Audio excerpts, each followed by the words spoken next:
Welcome everyone to Quantum Leap. I'm your host, Toyin Umesiri, author of Mindset of an Entrepreneur. I want to welcome you to a new year, and today I'm going to be sharing with you 5 business strategies that can help you win this year. So, the first strategy is for you to activate the power of emotional intelligence, EQ, when it comes to your branding, your marketing, and sales. This is the year where we need to put emotion and integrate it into our campaigns, our engagements, our programming, because we are not just thinking beings, we are actually emotional beings as well. And this year, with all of the crises and potential economic challenges that the world is facing, you want to maintain engagement deeply with your clients, customers, employees, suppliers, all of your key stakeholders, your strategic stakeholders that are important to helping you succeed in your business. You need to connect with them deeply. Emotional intelligence allows us to communicate in terms of the feelings behind the actions that we take. If we want our clients and customers to stay connected with us, to remain engaged, to build trust with us and with them, and us with them, then we need to consider how people feel. When it comes to the customer journey, decision making process, emotion is involved before we take action into the purchase. So I want to encourage you today to go deeper, to increase your team's skills when it comes to emotional intelligence, the sense of awareness, self-leadership, other leadership, right? We want to make sure that we are connecting with our clients and customers, and that when they come to us for leadership, and we can guide them, and we can also provide the right level of customer service to help them know that we see them, we understand them, and we are here to support them on the journey that they're on. This year, as you know, there's going to be election. When we talk about the economic potential challenges around the world, you look at the war, the famine, climate crisis. There's so much going on out there that our clients, customers, employees, vendors, suppliers that are navigating. Even you, as a business owner, as an entrepreneur, you also have to manage your own emotions, right?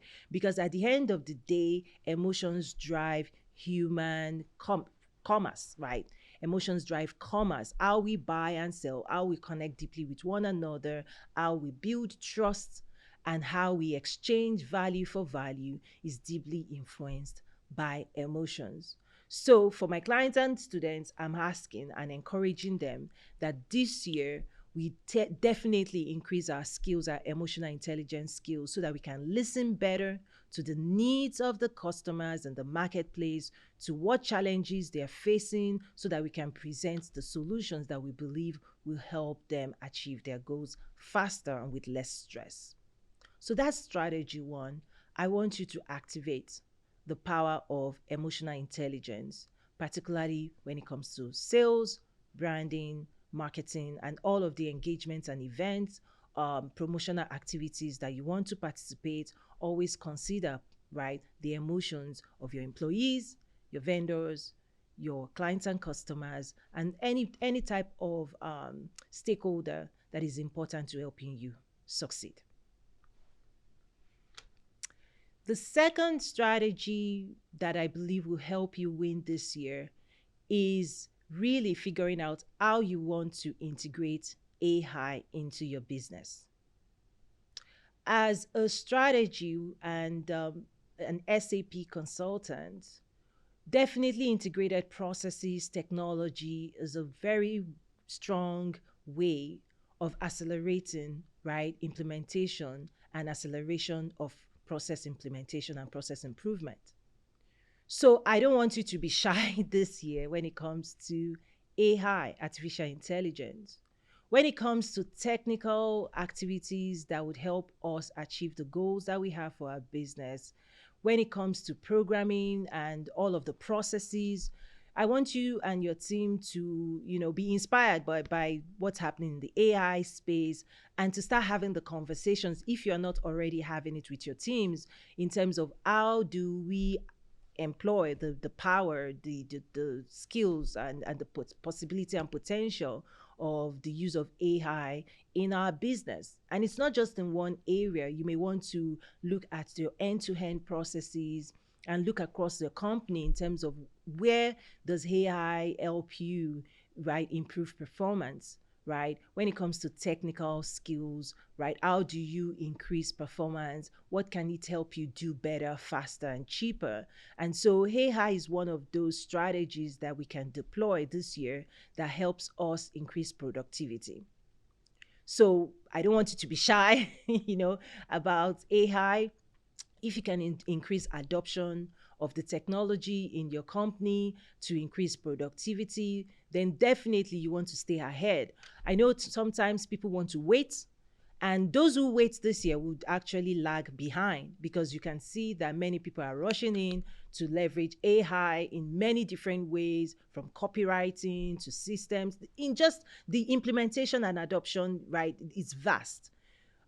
My encouragement is for your team to explore where across your business does it make sense for you to adopt AI to increase productivity, right? So that's a conversation that this year it could be a game changer for you and your company, right? AI could be what helps you win and lead in the marketplace. So for those who do not take advantage of this new tool, the competition would be ahead of you. So instead of waiting, just make sure you try to listen, learn, explore, be open to exploring AI and then adopting it based on best practices as well.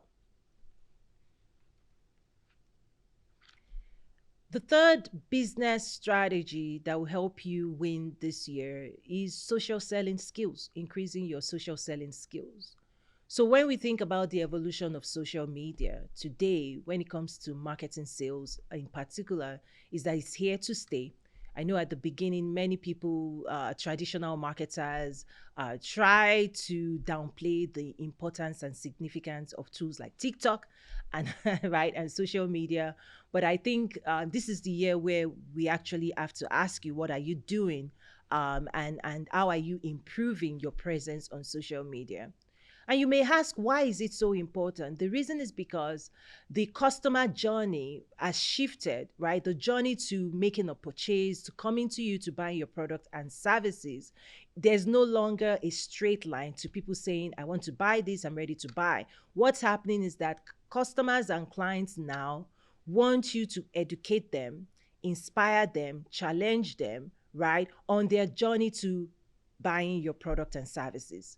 They also want you to entertain them, engage them, right? Have a conversation with them, a deep conversation with them, so that they can trust you, they can connect with you, trust you, and then they can decide, they can make a decision that your solutions, right, is the best for them.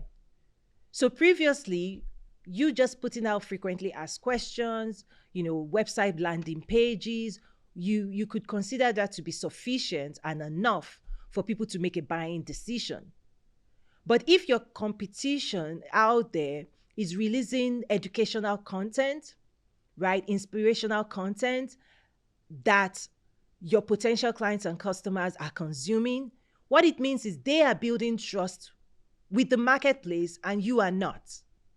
They are winning the hearts and the minds of people. And when it's time to purchase, guess who they are going to spend their money with? The person that has inspired, educated, connected, challenged them. They've built meaningful trust with those people, and they are likely to spend their money with them. So the question is, are you ready to go deeper into the conversations you're having in the marketplace? Do you own the conversation in your industry? Are you strategically positioned for those who are making decisions to see you, understand you, respect you as a market leader? So social selling allows you to present your expertise, to showcase your expertise, to showcase your product services, and to also show that you care to educate, inspire, challenge, and connect with the marketplace. Those who do this, who make this heavy investment in this space, will own the conversation. And those who own the conversation will be able to sell and transact more. So the conversation is not just one touch point of a 30 seconds reel, 15 seconds reel, a post in the newspaper, or a flyer in the mail, right? The customers and clients and the marketplace is looking to go deeper. They want to know you more. They want to experience you in deeper ways. And the question is, are you prepared to be present and to be there when they want to connect with you? Social selling allows you to create a presence online that people can see, understand, trust, and have no question that you are the one for them.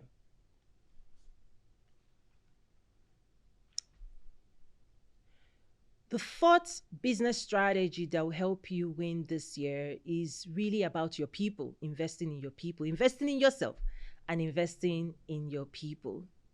As we shift into the year, one of the things that has changed is the way business is done. And so we have to continue to educate ourselves, connect with peers, learn what our industry, how they are also navigating change in the marketplace. We want to learn what are the new skills, new opportunities, new technologies that we can adopt that can help us increase productivity. And so this is the year where we actually slow down enough to learn. This is the year to absorb new information, to develop new skills that will help us achieve better results. The old may not work, right? The old ways of doing things that may have worked 5 years ago, if we do not sharpen our skills, if we do not learn something new, if we do not connect to stay abreast of the shifts in the marketplace and in the industry and understand trends in the industry, we might be left behind. You don't want to be left behind. So take time out, carve out budget to invest in your people, get them showing up at events, industry events, brainstorming, networking with their peers, asking questions, industry questions, seeking to understand trends, patterns, new things that are happening in your industry. Give them enough time to think instead of just reacting, right? So this is the year where we need to think differently, think better, connect deeper. And so one of the ways to do it is to educate ourselves. So this is the year I want to encourage you as a strategy to grow your business, education as a strategy, right? Educating ourselves, educating our staff, educating even our vendors, our suppliers of if you've changed your policies, you have to make sure you also educate them as well. So I believe that this is the year where the demand for education will go up because things have changed so much and they still keep changing. So how do we stay abreast? So prioritize education and investing in yourself and your staff today and your vendors. And the final strategy that I have for you today is international expansion. You see, when it's time for you to scale your business, right, you could go from your local to your state to national. And if you've gone national, one way of also to keep expanding is to go international. There's so many opportunities to connect with clients and customers, new clients and customers outside the US. There are actually more people, more prospects outside the US than in the US. And businesses that grow and scale, they usually take advantage of this. I serve on the District Expert Council for Illinois. And so if you need support, there are government support, government resources, free coaching, free support from our groups that they are ready to help inspire you to grow US exports, right? Your services and products. If you want to take it to other nations of the world and seek customers and clients in other regions, please do explore that as well. And you could think about from a B2C, from a B2B or a B2 government. You could serve government outside, the US. you could serve businesses outside the US, and you could serve customers and clients outside the US. So if you do need support in that area, do reach out, because again, growing our businesses at home and abroad is one of the strategies that is always open. And if you can carve out time, right, to do deep research, market entry research, export strategy development for your business, it's definitely something that will serve you years to come. Thank you so much for joining me on this week's episode of Quantum Leap. I'm your host, Toyin Umesiri. I look forward to seeing you again next week.